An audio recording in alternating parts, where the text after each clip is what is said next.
G'day YouTube. Global warming.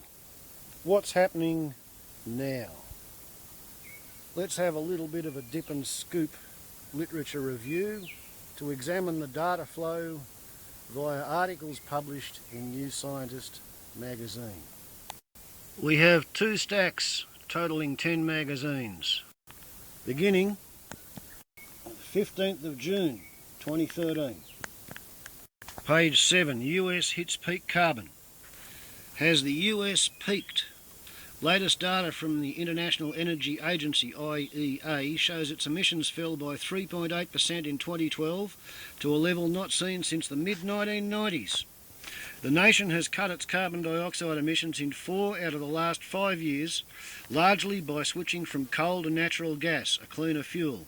But the encouraging trend could be reversed.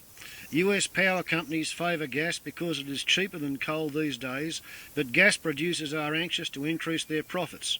In the first quarter of 2013, gas prices rose by 40%, triggering a rise in coal use of 14% compared with the same time last year. If coal makes a comeback, US emissions could start rising again. On current trends, the world will warm by 3 degrees Celsius by 2100. The world can still limit warming to 2 degrees Celsius by boosting energy efficiency, limiting the building of the least efficient coal plants, not venting methane at oil and gas fields, and cutting subsidies to the fossil fuel industry. The birthing pains of a green economy. A nomadic horseman herds cattle among shadows cast by the nation's first wind farm. A few hundred metres away, a train with more than 60 carriages ships coal from an enormous mine. Building the wind farm was no easy task. The site is too windy for workers to safely erect turbines for more than a few hours a day. Once up, harsh winter temperatures, which can reach minus 40 degrees Celsius, are problematic. If it's humid, the blades can frost, says site operation manager. This changes their aerodynamics and power is lost. Yeah, and they're fiberglass composite blades, and if they've got a hairline crack and water gets in the crack and then freezes, they can delaminate too. Mongolia is the first nation to create a ministerial portfolio of green development. But it isn't all good news. The 50 megawatt wind farm will save 18,000 tonnes of carbon dioxide and 1.6 million tonnes of water each year compared to coal power. It's a start, but it pales in comparison with the impact of 3 planned coal-fired power stations with a combined generation of 1,650 megawatts. Mongolia's struggle to balance its economic needs with green ambitions is exactly what's happening across the developing world. The country is at a crossroads. It has a fundamental choice between a developmental path that triggers the increasing social exclusion, environmental degradation and a significant economic cost, or one that recognises that vast mineral wealth and abundant potential for clean energy can be engines for poverty eradication, decent jobs and sustainable development. Michael Slezak travelled to Mongolia as part of a UNEP-sponsored trip. I don't know what he was tripping on, but he certainly sounds like he was tripping on something. For those who think of greenhouse emissions and global warming as the smell of the pay packet, flybys warn of water shortages. Measuring supplies of melt water could help farmers battle a changing climate.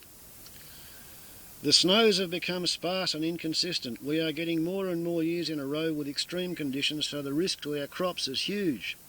A laser-based radar measures the depth and density of the snow, so the amount of water present can be determined, while the spectrometer measures how much sunlight the snow is reflecting and absorbing. This can predict how fast it will melt and run down into the valleys in the summer. The flights allow for accurate mapping of the snow cover and reveal how much meltwater it is expected to generate. The flights, currently operating once a week, are making one thing clear. Snowpack is going fast this year. It's very, very, very dry. In California, the snowpack was only around 17% of its average May volume, according to California Department of Water Resources in Sacramento. As a result, farmers may only get a fraction of what they need. The situation is equally tense further east in the basins fed by snow in the Rocky Mountains. The Colorado River Basin has been experiencing drought conditions dating back to 1999.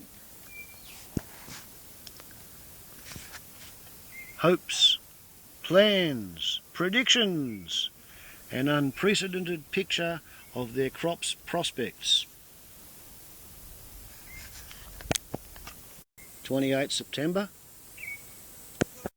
On the road to danger. Halfway. We are halfway to dangerous climate change. The report will say to limit global warming to 2 degrees Celsius, we must keep CO2 emissions from all human sources since the start of the Industrial Revolution to below about 1 trillion tonnes of carbon. So far we have emitted about half this amount.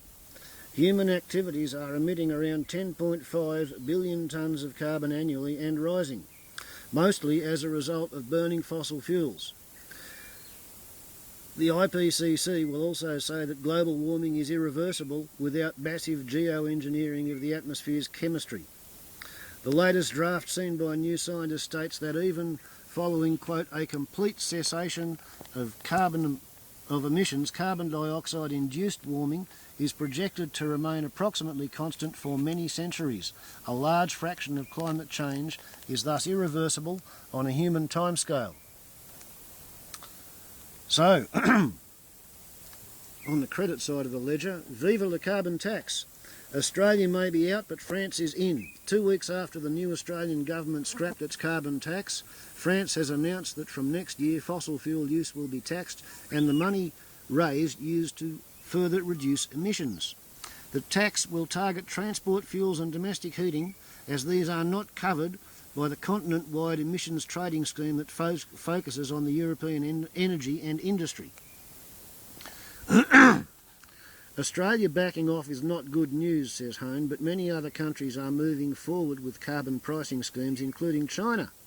Australia's new government also moved to disband its Climate Commission, which provided information on climate change. The Commission's employees say the body will live on as a non-profit organisation funded by donations. And it does and is. The world won't listen. When it comes to climate change, facts don't speak for themselves. Communicators need to find better ways to connect. This is for the simple reason that the argument is not really about the science, it's about politics and values. Consider, for example, the finding that people with politically conservative beliefs are more likely to doubt the reality or seriousness of climate change. Accurate information about climate change is no less readily available to these people than to anybody else, but climate policies, such as the regulation of industrial emissions, often seem to clash with conservative political views. And people work backwards from their values, filtering the facts according to their pre-existing beliefs. Research has shown that people who endorse free market economic principles become less hostile when they are presented with policy responses which do not seem to be as threatening to their worldview, such as geoengineering. Climate change communicators must understand that debates about science are often simply a proxy for these more fundamental disagreements. 5 October. The world is in our hands. The greatest source of climate uncertainty is political, not scientific. The IPCC's declaration that the world will warm by anywhere between 0.3 and 4.8 degrees Celsius reflects social and political uncertainties, not scientific ones. The chances of discovering that we have got the big picture wrong are diminishing day by day. Climate science tweaked. Tell us something we don't know. The latest report from the UN's Intergovernmental Panel on Climate Change, IPCC, published last week, is more confident than ever that most of the warming of the past 60 years is humanity's fault. The authors are now 95% certain, up from 90% in 2007. And the IPCC admits for the first time that warming has slowed since 1998. This was not evident when the last report was compiled. The lull may be a short-term blip. Perhaps the oceans are temporarily taking up more heat from the air. Solar cycles and the shading effect of smoke may also be involved. Thanks to the slowdown, estimates of future warming are a bit lower, but don't get too comfortable. The IPCC has almost doubled its estimate of sea level rise by the end of the century to as much as 1 metre. 2-page feature, Pictures of Earth, 2100. The future is in our hands. 4 ways the world might develop. Future 1, Future 2, Future 3, Future 4. Geoengineered safety with only 0.3 to 1.7 degrees. Slight delay in how soon we start doing things. Temperature rise of 1.1 to 2.6 degrees. Too little, too late, 1.4 to 3.1 degrees. Addicted to carbon, 2.6 degrees to 4.8 degrees, and that's the track that we're on at the moment, with Abitonia being one of the dirtiest, filthiest countries on the planet. On the good news side, USSR's fall was great for emissions. The collapse of the USSR created the largest ever human-made carbon sink. In 1991, the Soviet Union formally split into separate republics. The loss of government subsidies and privatisation of land led to one of the biggest land use changes of the 20th century. 455,000 square kilometres of farmland was abandoned. Altogether, the abandoned land has locked away 42.6 million tonnes of carbon every year since 1990. This is equivalent to storing 10% of Russia's annual carbon dioxide emissions from fossil fuels. Everything like this makes a difference, says Jonathan Sanderman of CSIRO Land and Water in Australia, but he notes that it came at the cost of huge hardship. Planet of the vines. Rising CO2 could also favour vines directly. Several studies over the past few years suggest that vines with high photosynthetic rates, an abundance of energy-producing leaves, and little costly supporting tissue are primed to take advantage of rising CO2. The biggest worry is that proliferating vines could reduce carbon storage. Forests lock up billions of tonnes of carbon in woody tissue, and when vines kill or suppress trees, some of that carbon is released into the atmosphere. Studies in Panama and Amazonia suggest rampaging vines replace just a small fraction of the carbon they cause trees to release. That could induce a positive feedback with still more greenhouse gases and warmer future for all of us. If that goes too far, we really could be headed for a planet of the vines. They hit big, slow-growing trees far harder than smaller, faster-growing species, meaning they can probably change the entire composition of the forest. Another great juxtaposition, right beside a picture of the Virgin space plane, we have green flights. Air travel isn't yet guilt-free, but it might be getting a bit greener. A UN agreement announced on 4 October means that airlines will have to curb their greenhouse gas emissions for international flights from 2020.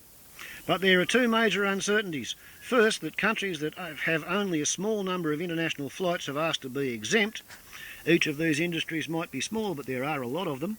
If they get their way, about 25% of the emissions from international flights would be exempt. And crucially, so far we do not know how much CO2 the industry will be allowed to emit. If airlines get a large quota of emissions, the trading scheme will have little effect. The system will only cut emissions if the cap fits tightly. It could range from great to a complete waste of time. Little bit of a timeout from the aperture segment.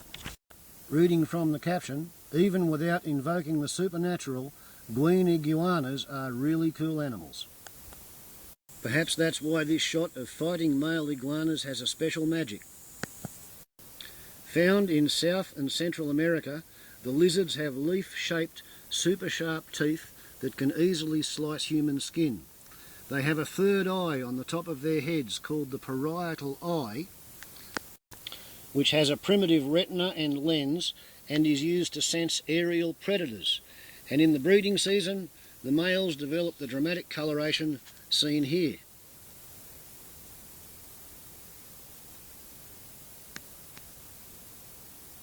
I think they are doing a really good job of being lizards in the forest. And they expect us, as human stewards, custodians of the earth, to do a better job than we apparently are at the moment. Having dominion over the birds, the fishes and the beasties means that we have to keep them safe. lest the climate science denialists think that New Scientist refuses to publish the opinions of people who are not alarmed by global warming. Here we have the sceptical environmentalist Bjorn Lomborg, who says, global warming is mixed. Right now it is a net benefit, largely because increased carbon dioxide in the atmosphere has boosted agriculture. This contributes a positive impact of 0.8% of GDP. Moderate warming prevents more deaths from the cold than it causes deaths related to the heat. He doesn't take fire deaths into account for that. It also reduces the demand for heating more than it increases the cost of cooling. Together these add another 0.4%. He doesn't take storm deaths into account there either. On the other hand, warming increases water stress at about 0.2% of GDP and negatively impacts ecosystems like wetlands at about 0.1%. As warming increases further, the benefits are decreasing and the costs are increasing. As agricultural benefits decline, cooling costs rise and ecosystem impacts increase, and the total effect will turn negative, though outside of the 2050 timeframe. So he actually is arguing that at the moment global warming is a benefit to the economy. What a clown, he's a raw prawn with a cooked head. So let's examine this great greening. Most of the greening has taken place on the land north of 45 degrees latitude, a vast area that includes Canada, Northern Europe and Russia. The greatest change is in the Arctic tundra and in the coniferous or boreal forests, where a whopping 41% of the land surface became greener between the 1980s and the late 2000s. What we are seeing in the Northern Hemisphere is unprecedented in the 20th century and over the last millennium, which is 1,000 years. The cause is clear. Growth is limited by the cold, and the Arctic is warming twice as fast as the rest of the world. Winters are warming faster than summers, bringing a more gradual transition between seasons. The spring comes earlier and growth happens over more of each year. But why is there more growth overall has been much debated, with explanations ranging from increased rainfall to changes in land use. Earlier this year, though, a study led by Randall Donoghue of CSIRO, Australia's national research agency, suggested that in warm, dry regions, rising carbon dioxide levels are the main cause of the greening. Plants use carbon dioxide to build the molecules of which life is made, from protein to DNA. So CO2 is essential for plants, and many experiments over the past century have shown that higher levels promote growth. In dry areas, lack of water is the main limiting factor. So why should higher CO2 levels boost growth in these regions? The reason is that leaves are covered by a waxy airtight layer to reduce water loss. To get the CO2 they need, plants have to open pores on their leaves, but as long as the pores remain open, water is lost through them. When CO2 levels rise, plants do not need to open their leaf pores as wide or for as long, so they lose less water, and that means more growth for the same amount used. The team found that the water use efficiency of the forests, the ratio of carbon captured to water lost, is increasing by 3% per year, and attributed this to rising CO2 levels. In some places the forests were growing more, while in others they were merely using less water. The numbers are astounding because they mean that water efficiency is increasing 6 times as fast as CO2 enrichment experiments suggest. It appears that rising CO2 levels are already affecting plant growth around the world. The big question is, what happens next? The big wild card is future precipitation. The expectation is that dry regions will get drier, but that rainfall will increase overall. However, there is little certainty as to where this extra water will fall. Matters are made even more complicated by the fact that these processes are interrelated. Not only does the climate affect vegetation, but vegetation affects the climate, both locally and globally. The crucial point is that increased growth will only limit increases in atmospheric levels of CO2 if the carbon taken up by plants is locked away in soils or peat bogs or tree trunks. Some studies suggest that increased growth could be outweighed by increased carbon loss.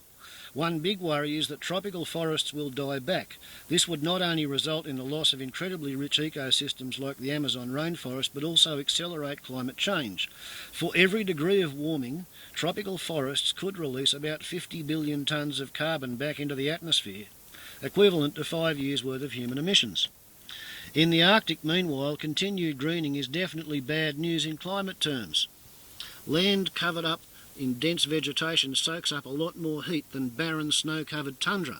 Whichever way you look at it, more vegetation will absorb and hold more energy and will lead to further warming. The study concluded that the vegetation changes will be far greater than previously thought, with woody shrub cover increasing by 50% by 2050 and thus have a much greater warming effect too. One possible outcome of all this warming and drying is that the Arctic's permanently frozen ground, the permafrost, will thaw, releasing vast amounts of the potent greenhouse gas methane into the atmosphere. Another possibility, which could also release carbon, is that fire will become more frequent or more severe in the tundra, which has been relatively fire-free for the past 11,000 years. What is certain is that we are going to see vast changes in vegetation as CO2 levels continue to soar and the planet warms. The magnitude of the response that we're seeing is huge, and the prospect of it continuing is quite frightening. 19 October. As nuclear is being pushed, carbon capture and storage remains stalled. The take-home message was that the technology is ready to go, but successive governments have dragged their feet. CCS is still seen as optional. That is nonsense. If the UK government wants to frack, it must also do CCS. Otherwise, we will be adding sources of emissions just when we need to get rid of them. Regarding Cyclone Farlan in Bengal, rehousing work will become more daunting because the Bay of Bengal is likely to experience more frequent and severe tropical storms as the climate continues to change. And Europe's bad air. Europe's air is still bad. Despite big cuts in emissions of polluting chemicals, over 90% of the European Union city dwellers are exposed to dangerous levels of pollution. And for fans of natural events that could double carbon dioxide concentration in the atmosphere, instant climate change just had a large comet. The comet may have seen temperatures soaring 55 million years ago. Two geologists claim they have evidence that carbon dioxide levels in Earth's atmosphere more than doubled in a single year at the end of the Paleocene. The increase helped trigger the most extreme change in the surface temperature since dinosaurs ruled the land.